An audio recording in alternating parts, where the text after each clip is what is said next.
Salam sepak bola. Selamat datang lagi di channel Japi Story, dan pada video kali ini gue akan bahas Persib Bandung yang kemarin di hari Ahad sudah mengumumkan skuad terbaru mereka untuk mengalungi Liga 1 musim 2024-2025. Dan bukan hanya pemain saja yang diumumkan oleh Persib Bandung. Persib Bandung pun mengumumkan sponsorship yang telah bekerja sama dengan Persib Bandung selama 1 tahun ke depan.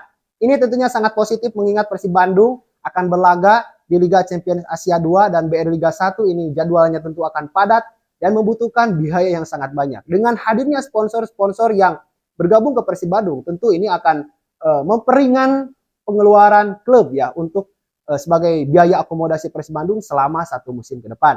Seperti biasa, sebelum gue lanjutkan, silakan like dulu video ini, lalu juga tekan tombol subscribe dan tulis di kolom komentar jika Anda punya pendapat yang berkaitan dengan topik pembahasan dalam video ini.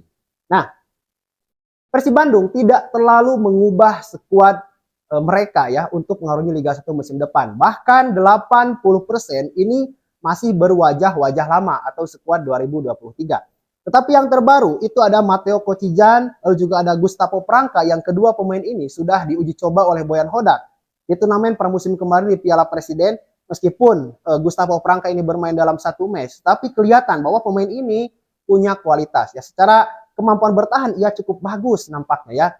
Tetapi masih butuh penyesuaian-penyesuaian terlebih untuk Matteo Kocijan. Ya, pemain ini yang sudah gua katakan di konten-konten sebelumnya, pemain ini adalah pemain yang cukup beringas ya, cukup agresif. Tetapi minusnya Matteo Kocijan itu agak sedikit mudah terpancing emosi. Nah, ini yang mungkin bisa harus diredam oleh Boyan Hodak, karena lawan-lawan Persib Bandung di Liga 1 nanti itu akan jauh lebih keras daripada lawan-lawan kemarin di Piala Presiden. Secara keseluruhan Matteo dan Gustavo ini sudah mulai bagus, tetapi ada kendala untuk Matteo Kocijan, yaitu ia masih terkendala cuaca dan adaptasi waktu tidur, yang mana perbedaan waktu tidur antara di Eropa ya dan di Indonesia itu berbeda jauh. Nah, ini yang perlu penyesuaian, dan gak mudah ya untuk menyesuaikan waktu tidur. Matteo Kocijan harus berada di Indonesia ya kurang lebih 6-1 tahun ya untuk terbiasa dengan waktu tidur di Indonesia. Apalagi seorang atlet ini harus teratur ya, jangan sampai ya gadang nggak jelas itu ya karena memang beradaptasi dan lain sebagainya. Nah, maka harus sesegera untuk Matteo Kocijan untuk mendapatkan waktu tidur yang sangat berkualitas. Nah, selain Matteo dan Gustavo, Persib juga terbaru ya, paling terakhir ini mendatangkan Milson 5 ya, pemain untuk mengisi slot di lini penyerangan Persib Bandung ya. Sebelumnya juga Persib Bandung mendatangkan Tyrone Del Pino, lalu juga dalam pemain lokalnya ada Dimas Derajat dan Adam Alis. Yang kedua pemain ini tentunya berstatus pemain timnas nasional Indonesia. Sangat kompetitif dan sangat luar biasa kedalaman skuad Persib Bandung di musim ini ya, dengan berbeda jauh dengan musim kemarin, yang mana musim kemarin Persib Bandung masih terkendala dengan kedalaman skuad khususnya di bidang penyerangan. Dengan hadirnya Milson 5 ini akan menambah daya dobrak dari Persib Bandung, yang mana kemarin di musim kemarin khususnya di lini sayap kanan ya, itu Persib Bandung itu masih belum ada pemain yang memang betul-betul mengisi slot tersebut ya. Setelah ada Febri Haryadi, Beckham Putra ya, terus bergantian kedua pemain itu. Nah, dengan hadirnya Milson 5 ini jelas akan menambah daya gebrak Persib Bandung di lini tersebut. Dan total 8 pemain asing sudah dipunyai oleh Persib Bandung ya. Ini adalah jatah yang sangat luar biasa dan begitu penting menurut gue ya, karena PSSI juga ingin mendobrak liga di Indonesia, yang mana hari ini peringkatnya masih di peringkat 28 di Asia ya. Ini justru bukan peringkat yang baik untuk Persib Bandung ya, untuk Indonesia maksudnya.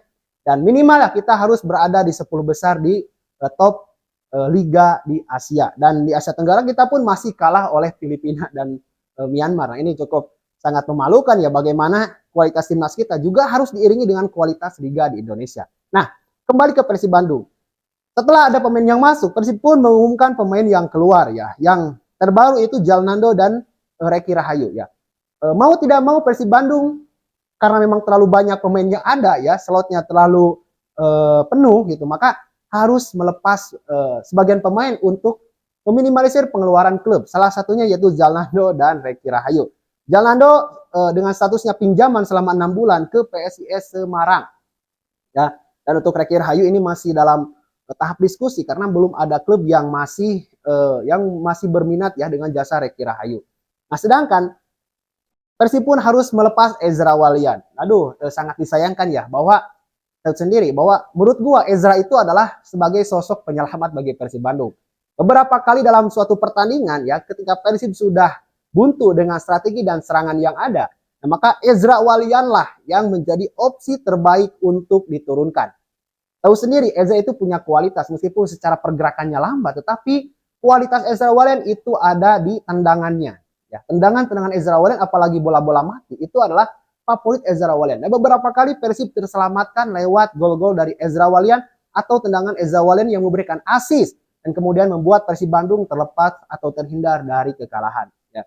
Nah, lalu Persib pun harus ditinggalkan oleh Alberto Rodriguez dan Stefano Beltrame ya. Kedua pemain ini adalah pemain kunci Persib Bandung dalam memenangkan gelar Liga musim kemarin. Ya meskipun Stefano Beltrame dan Alberto Rodriguez ini hanya bergabung satu musim dengan Persib Bandung, tetapi secara pengaruh ini sangat berdampak terhadap kekuatan untuk Persib Bandung. Nah, Persib pun harus mengeluarkan juga pemain dari akademi mereka, itu ada Arkan Makarim dan satu penjaga gawang lagi yaitu Pitrul Dwi Rustapa yang memang Arkan Makarim ini butuh jam terbang ya, karena di Persib pun ini banyak sekali saingannya. Daripada di Persib tidak mendapatkan jam terbang atau menit bermain, nah maka kebijakan yang memang dikeluarkan oleh Persib Bandung ini sudah sangat tepat, melepas Arkan Makarim untuk menambah jatah bermain dia agar dia satu saat nanti bisa menjelma sebagai pemain-pemain yang luar biasa. Ya. Nah, dan kabarnya Boyan Hodak sudah punya 10 pemain yang akan ditampilkan nanti dalam laga perdana di Liga 1 melawan PSBS Biak. Ya. 10 pemain ini ya kita sudah bayangkanlah siapa saja pemainnya gitu. Pasti di penjaga gawang itu ada Kevin Ray Mendoza ya. Di lini belakang itu ada Gustavo Prangka, lalu juga bisa diisi oleh Nick Kuipers ya. Di kanan itu pasti oleh Hen ataupun oleh Rezaldi atau Robi Darwis ya. Di tengah pasti diisi oleh Maklok, Ahmad Irianto ya, Beckham Putra atau Teron Delpino, itu bisa menjadi pilihan yang sangat tepat. Lalu di depan itu pasti duet David Da Silva dan Ciro Alves tidak akan bisa dipisahkan. Dan kita tunggu tentunya ya, apakah David Da Silva ya di Liga 1 musim depan itu bisa sebaik performanya di Liga 1 musim kemarin, atau ini koleksi golnya itu malah menurun. Menurut gua David Da Silva harus mampu lebih dari itu ya, lebih dari 30 gol, dan 4 gol lagi David Da Silva akan dicatatkan oleh dia di 100 gol di Liga Indonesia ya, selama berseragam dengan Persibaya dan Persib Bandung. Nah, tentunya ini adalah tantangan untuk David Da Silva, dan David Da Silva juga punya keinginan untuk pensiun di Persib Bandung. Karena usianya juga sekarang sudah menginjak 35 tahun ya, bukan usia yang muda lagi. Maka David Da Silva punya keinginan untuk pensiun di Persib Bandung, dan menurut gue itu adalah keputusan yang baik ya. Dan manajemen pun harus menghargai hal itu, karena mau tidak mau David Da Silva adalah sosok yang sangat penting untuk Persib Bandung ya, karena tahun kemarin ya di Liga 1 musim 2022-2023 David Da Silva pun menjadi top skor sekarang kemarin dan membawa Persib juara dengan 30 gol. Nah, tahun ini ya kita saksikan dan kita lihat apakah duet Ciro dan David ini akan menakutkan di tahun-tahun kemarin atau malah menurun. Dan harusnya ini harus lebih meningkat sih, karena Persib dengan targetnya yang begitu luar biasa, yaitu ingin mempertahankan Liga 1 dan sebaik mungkin harus tampil impresif di Asia Champions League 2. Ya, maka oleh karena itu mau tidak mau Persib Bandung harus menjadi tim yang paling kuat, karena Persib Bandung lah yang akan bisa mendokrak status atau nilai dan peringkat ya sepak bola atau Liga Indonesia di kancah Asia. Jika Persib Bandung ini tampil baik, ya maka peringkat Liga pun di Asia akan naik juga ya, begitupun peringkat Liga di Asia Tenggara. Nah, dan nanti Persib Bandung di tanggal 9 Agustus akan melakoni laga perdana di Stadion Sijalak Harupat melawan PSBS Biak. Yang mana PSBS Biak pun ini adalah salah satu tim yang paling masif ya dalam melakukan transfer di menuju Liga 1 musim kemarin. Banyak pemain-pemain, kalau nggak salah ini di PSBS itu banyak pemain asal Argentina yang direkrut. Begitupun dengan manajemennya ya, adalah orang-orang yang tidak asing lagi di sepak bola Indonesia. Jadi biasanya tim promosi itu punya ambisi 2 kali lipat daripada tim yang ada di Liga 1 musim kemarin. Ya, mereka ingin show up, mereka ingin menunjukkan kekuatan agar tim-tim itu memperhitungkan mereka.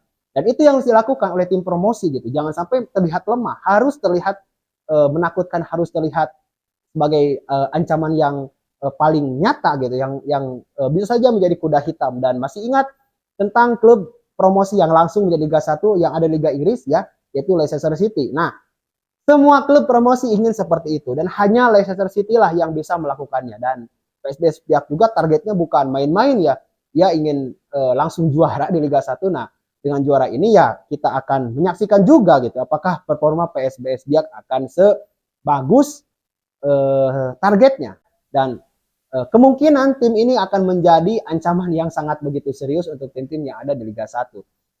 Dan berbicara dengan target Persib, ya Persib seperti yang sudah saya katakan tadi adalah tim besar di Indonesia. Persib juga mengemban beban yang sangat berat di musim Liga 1 musim depan ya, dengan harus mendongkrak performa dan ranking liga di Indonesia ya, atau di kancah Asia. Nah, itu yang bisa gue sampaikan. Terima kasih. Jangan lupa like jika Anda menyukai video ini. Jangan juga tekan tombol subscribe dan tulis di kolom komentar jika Anda punya pendapat yang berkaitan dengan topik pembahasan dalam video ini. Terima kasih. Gue JP Story. Kita bertemu lagi di video selanjutnya. Salam sepak bola.